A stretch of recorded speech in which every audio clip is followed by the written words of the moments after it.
दिल्ली ने बैठ के काला धन को खत्म करने के चक्कर में ऐसा एक सिस्टम बना दिया कि कोई एक सेंटर से एजेंसी जाएगी, उसके ऊपर डाका डालेगी और वो इलेक्ट्रल बॉन्ड खरीदेगा और वो पार्टी के पास चंदा चला जाएगा। इस बात का किसी को भी पता नहीं चलता अगर सुप्रीम कोर्ट संज्ञान ना लेता।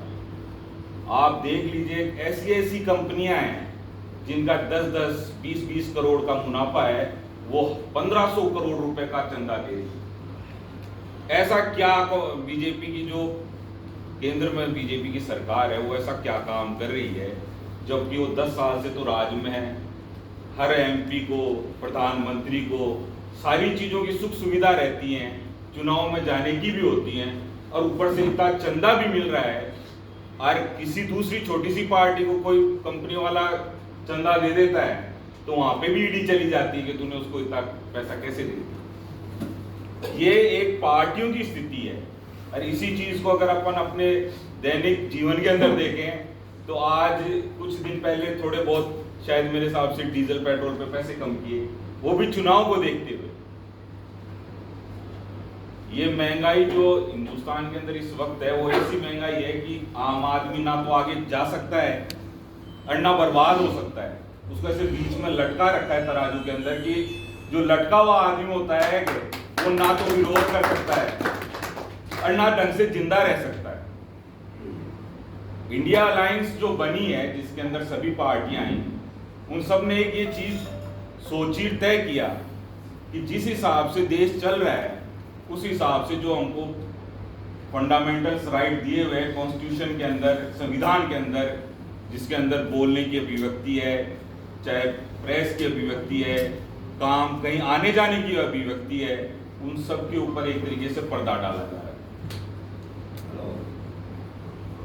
हर पार्टी के अंदर इतने बड़े बड़े नेता हुए हैं जिनका किसी एक दूसरे से कंपैरिजन करना अपने आप में ही एक गलत बात होगी। चाहे वो आप ज्योति बसु जी को देख लो, चाहे आप इंदिरा गांधी जी को देखो, हर एक समय में हर एक आदमी का बहुत बड़ा इस देश के प्रति योगदान रहा। आज हम सारी इंडिया अलायंस के सब यहाँ पे बैठे हैं, ना तो कोई सीपीआईएम का है ना कोई कांग्रेस का है, हम एक इंडिया अलायंस के हैं। कोई भी कैसी भी बात करे कि ये भाई कांग्रेस ही है, अब इन 19 अप्रैल को जब अपने वोट पड़ेंगे तब तक अपन सब इंडिया के हैं। ना झंडा तो अपन को सीपीआईएम वाला ही लेके चल रहा है क्योंकि भाई वोट उसी पे डालना है। कोई कैसे कहेगा कि हाथ का निशान नहीं लगा रखा, कोई कुछ कहेगा। ये ऐसी बातें चलेंगी, भ्रामक बातें हैं, इन पे बिल्कुल ध्यान नहीं देना है। जितना भी हो सके हर एक आदमी को बूथ लेवल के ऊपर, जिस प्रकार अब तो डबल गठबंधन हो गया है, भाई सीपीआईएम भी है, कांग्रेस भी है, अच्छे मैं जहां तक समझता हूँ कांग्रेस में तो फिर भी बोलने वालों की कमी रहती है। अब तो बोलने वाले भी साथ हो गए, अब तो कोई कमी रहेगी नहीं चाहिए। कहावत ही है कि भाई एक आदमी बोलने में 100 के बराबर होता है, तो 100 से तो ज्यादा कई हो गए, बोलने वाले भी कई 100 में ज्यादा हो गए। तो उम्मीद ये करते हैं कि भाई आप भी बताओ। मैं तो आया भी इसलिए था कि भाई बुलाया भी गया था और मेरी इच्छा भी थी। मैं कहा कि पहली बार मीटिंग में चल रहे हैं, देखते हैं कि किस तरीके से विचार रखे जाते हैं सीपीआईएम की मीटिंग के अंदर। लेकिन बहुत ही अच्छा लगा, अच्छे के साथ में हमारी व्यक्तिगत, और भाई मेरे को भी आप बताओ, मैं तो बहुत छोटा हूँ, पद का दिया हुआ है। आप जैसे बताएंगे, जिस तरीके से किसी भी पंचायत में कोई काम बताएंगे, दिन रात 24 घंटे चुनाव तक आपके साथ हैं। और यही कोशिश करें जितने 72,000 कांग्रेस के वोट आए, जितने भी आए, उससे एक वोट भी कम नहीं, उनसे ज्यादा ही वोट अपने पास समय कम है। 26 तारीख को हर पंचायत से जितने भी हो सके, भाई आज के टाइम में मैं समझता हूँ कि कोई इतना है नहीं कि यहाँ से सीकर से खंडेला से आराम से जा सकता है, कोई बार बार चक्कर निकालने नहीं, एक दिन ही जाना है अपन। 26 तारीख का जिस दिन फॉर्म भरा जाएगा हमारा राम जी का, उस दिन हम सब अपने वाहनों से जितना भी हो सके, कोई परिस्थिति ऐसी होगी ना बैठ रही है तो आप हमें बताओ, हम व्यवस्था भी करेंगे उसकी।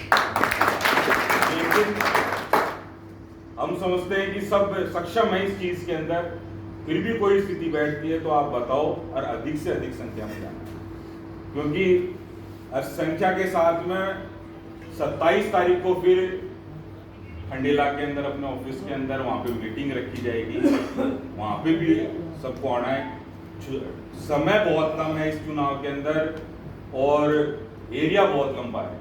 अब अमराराम जी को हम खंडेला में 10 दिन घुमा नहीं सकते, 8 विधानसभा क्षेत्र है, 7 मोहर में भी घूमना है उनको, तो जितना कुछ टाइम दे सके वो हमारे लिए बहुत है। 27 तारीख का उन्होंने टाइम दिया है, 11 बजे की अपनी खंडेला की मीटिंग है और सबको अब अमराराम जी बन के अपन को वोट मांगने हैं अमराराम जी। तो कोई भी बात हो मेरे लायक हो आप बताएं, रात दिन 24 घंटे आपकी सेवा में है। और अब देखो ये टाइम चुनाव के टाइम में बोड़ा फेंकवा की बोड़ा लोगों की आदत रहे, कोई भी झूठ बोल सी कोई भी झूठ बोल सी, उन चीज़ों पे बिल्कुल नहीं जाएं।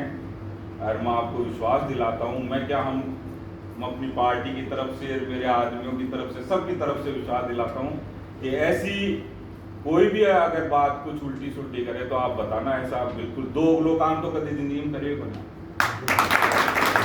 नहीं तो मानकुन 12 निकल पाते तो अतरा दिन राजनीति कौन कर पाते। तो आप हम पूरी ईमानदारी से आप सबके साथ में रहेंगे, कोई हमारे लायक बात हो हमेशा बात करते रहना, जिससे एक दूसरे से क्या कि अब सारे कार्यकर्ता बूथ लेवल के ऊपर सब जुड़ेंगे तभी वोट डालेंगे, क्योंकि चुनाव ये बड़ा चुनाव है, इसके अंदर बूथ लेवल पे एक्टिव होना जरूरी है। एमएलए की तरह चुनाव लड़ना पड़ेगा तब ये चुनाव निकलेगा। तो मैं सभी पधारे हुए लोगों से और संगठन की तरफ से पधारे हुए उन सबको आश्वस्त भी करता हूँ कि दिन रात मेहनत करके अमरा जी को जिताना है। और मैं तो स्कूल जाता था, मेरी फतेहपुर में स्कूल थी, उससे पहले चूरू में थी, तो कई बार बस से जाता था तो वहाँ पे अमराराम जी की रैलियाँ, वहाँ SFI की वहाँ पे वही रास्ता रहता था, तो पुराने नारे सुने हुए हैं। तो मैं समझता हूँ कि उनको अब जीवंत करने का टाइम आ गया, अच्छा मौका भी मिला है।